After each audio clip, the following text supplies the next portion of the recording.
एक सामान्य व्यक्ति को, जैसा आपने कहा जो न्यूज़ में नहीं है जी, उसको लगता है अच्छा बिहार में कुछ वोटर लिस्ट में गड़बड़ थी, उसको चुनाव आयोग ठीक कर रहा है, ठीक थोड़ा अच्छे से ठीक कर रहा है, गहराई से ठीक कर रहा है। और उसके मन में आता है यार आप लोग क्यों सवाल पूछ रहे हो, क्यों पीछे पड़े हुए हो, जी। इस चीज़ में क्या बुराई है, वोटर लिस्ट की सफाई करने में कोई बुरी बात है। दरअसल ये बात अभी तक लोगों को पता नहीं लगी है कि ये बिहार में चल रहा एसआईआर दरअसल है क्या, और क्योंकि उसकी गाज उन पे भी पड़ने वाली है, देर सवेरा सबका नंबर आने सबका वाला है। नंबर आए। पहली बात, ये केवल बिहार के बारे में नहीं है, ये एक राष्ट्रीय आदेश है, पूरे देश में ये प्रक्रिया होगी। संयोग से बिहार वो पहला राज्य है जहां हो रहा है।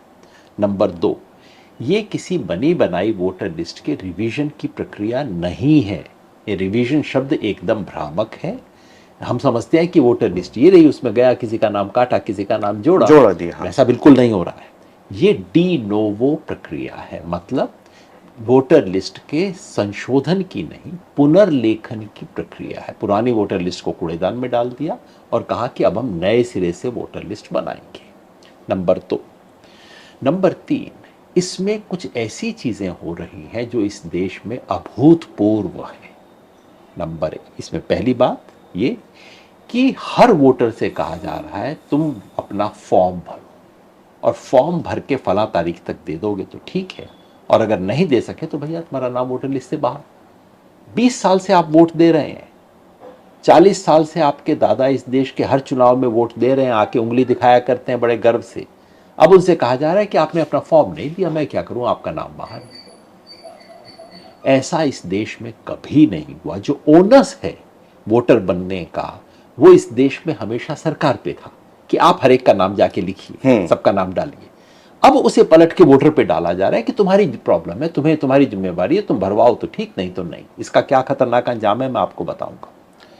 चौथी चीज जो हो रही है अभूतपूर्व, वो ये है, पहली बार देश के हर व्यक्ति से पूछा जा रहा है कि आपको मिला तो हूं लेकिन आप नागरिक हैं कि नहीं मुझे क्या पता। पहले नियम ये था कि अगर मैं जाता हूं, मुझे विनीत मिलते हैं दिल्ली के किसी भी कॉलोनी में रहते हुए, मैं मान के चलता था कि विनीत भारत के नागरिक है। अगर किसी ने शिकायत की कि ना भाई इन्होंने तो कनाडा का पासपोर्ट बनवा रखा है, या ये तो कहीं अफगानिस्तान से आए हैं, तो मैं जांच करता था कि भैया ऐसी शिकायत आई है, अब आप अपना कुछ प्रमाण दीजिए। अब हर व्यक्ति से कहा जा रहा है, पहली बार देश के इतिहास में हर व्यक्ति से पूछा जा रहा है आप अपनी नागरिकता का प्रमाण दीजिए। और प्रमाण में कुछ ऐसे प्रमाण मांगे जा रहे हैं जो लोगों के पास ना है ना हो सकते हैं। जो चीजें लोगों के पास हैं उनको नकार दिया गया है, उनको मान नहीं रहे हैं, और जो चीजें पता है कि लोगों के पास नहीं है वो मांग रहे हैं। तो कुल मिला के क्या बनता है, ये खेल चुनाव सूची में संशोधन का नहीं है, ये डिसएनफ्रेंचाइजमेंट है।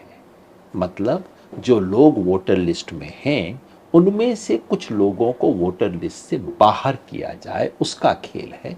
इसलिए मैं इसकी तुलना 19वीं सदी अमेरिका में जो होता था उससे करता हूँ। 19वीं सदी अमेरिका में हुआ ये था कि वहाँ सिविल वॉर हुई और गुलामी का समर्थन करने वाले लोग हार गए, तो अब गुलामों को तो मुक्त करना पड़ेगा, जो अश्वेत थे, ब्लैक्स थे वहाँ के, उनको मुक्त तो करना पड़ेगा। मुक्त किया तो वो वोटर बन जाएंगे, वोटर उनको बनने नहीं देना गोरे लोगों ने। तो उन्होंने क्या किया, तमाम तरह के ऐसे कानून बनाए, ये दस्तावेज लाओ वोटर बनने के लिए, वो दस्तावेज लाओ, और सारे ऐसे प्रमाण थे जो उन्हें पता था कि अश्वेत लोगों के पास नहीं हो सकते। तो गुलाम फ्री भी हो गया लेकिन उसको वोट नहीं देने दिया। वो खेल आज भारत में इस एसआईआर के नाम से शुरू हुआ है। वो तो भला हो सुप्रीम कोर्ट का कि उसने उसमें कुछ ब्रेक लगा दी, और इतना नहीं तो दुनिया के इतिहास में सबसे बड़ा डिसएनफ्रेंचाइजमेंट होना शुरू हो चुका था। और केवल बिहार में जितने लोगों को वोटर लिस्ट से बाहर किया गया और करने वाले थे, उतना पिछले 150 साल में पूरी दुनिया में कहीं नहीं हुआ है। और ये तो केवल बिहार था, फिर जब मामला उत्तर प्रदेश में आता तो क्या होता, कहां कहां जाता तो क्या होता। केवल बिहार में 65 लाख लोगों को निकाल दिया गया था, और कम से कम 80-90 लाख और लोगों को निकालने की तैयारी थी। सुप्रीम कोर्ट ने रुकवा दिया है वो, लेकिन ये सब तैयारी हो चुकी थी। दुनिया के इतिहास में इतनी बड़ी संख्या में लोगों को वोट से वंचित आज तक कहीं नहीं किया गया है।